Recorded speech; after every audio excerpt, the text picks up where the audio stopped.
Farm dogs help around up sheep and cattle. Okay, let's go back and just read that one more time. Farm dogs help round up sheep and cattle. What's round up mean? They round up sheep. What does that mean? Guided reading. Guided reading is reading instruction that is explicit and direct. It is instruction that a teacher provides to a small group of students. Guided reading is a form of instruction used to assist children in learning better fluency, decoding skills, and comprehension skills. Dogs live in most places in the world. So I will talk about my two cats named Dexter and Charlie. Are we still focusing on your animals, past and now? Good. So Dexter was a calico color. My fish were Marble and Fanny. Okay, so let's stop. So let's see. We went to the first and we're talking about our animals. And you know what? Because you have such a big story, we could put this into smaller paragraphs. Guided writing. The teacher works with a small group or individual students with similar writing needs and abilities to reinforce and introduce skills, engage students in questioning and discussion, provide practice with specific writing skills and phonemic awareness, provide explicit instruction based on student needs, and build independence. So when you think about this whole story and you think about everything that you wrote about them, what are you thinking about them? At the end. They're very special. Good, excellent. Lowercase I, capital I. I says it. I says it. Icky, icky, it. I is a vowel, so it can say its name, I, or it can make the short vowel sound, spider on the ceiling, and we have a song. Where is short I, where is short I, here I am,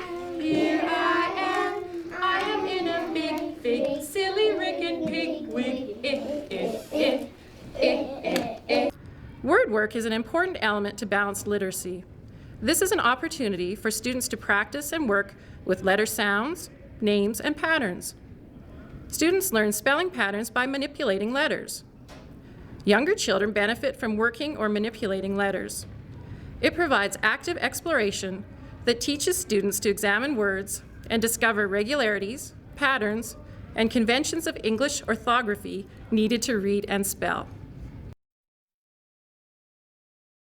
All right. So in my story, I'm talking about Sheila and her new cowboy hat, and she's wearing her new cowboy hat to school, okay? And this is the first time she's going to school with it on. All right, so I'm gonna start. Now I'm gonna make sure I'm gonna indent because this is a new paragraph, so. Modeled writing.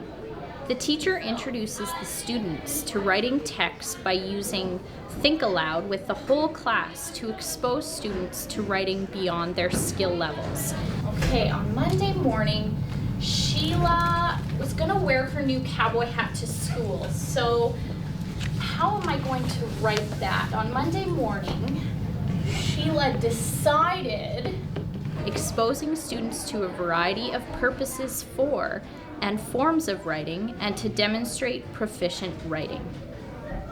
As children watch you write, they observe that you always start in a certain place, go in certain directions, and leave spaces between words.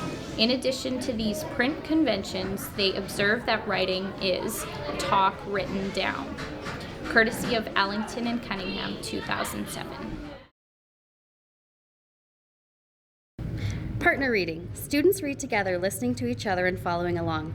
Partner reading allows students to listen and hear the printed word as partners read.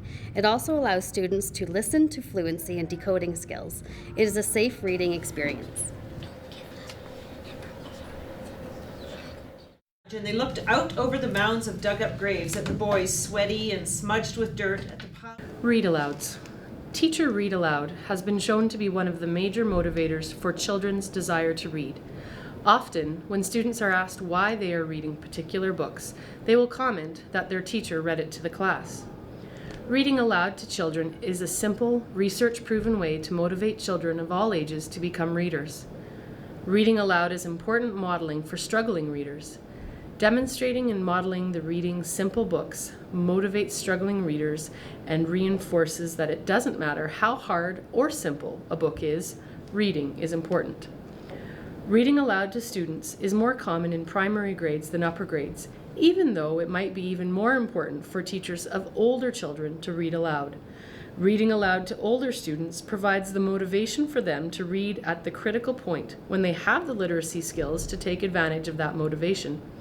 Intermediate teachers need to make a special effort to read books from all different sections of the bookstore. But not now. They parted, arranging to meet again early the next morning. Penguin. I know a bird that cannot fly. Penguin is its name. Shared reading. Shared reading is a process whereby the teacher and the children read together. Usually the book or poem is read repeatedly several times. Shared reading of books such as predictable books or poems allows children to move successfully into the acquisition of literacy, to develop some reading and print concepts, to learn some words, to develop fluency, and most importantly, to develop confidence in their ability to learn to read.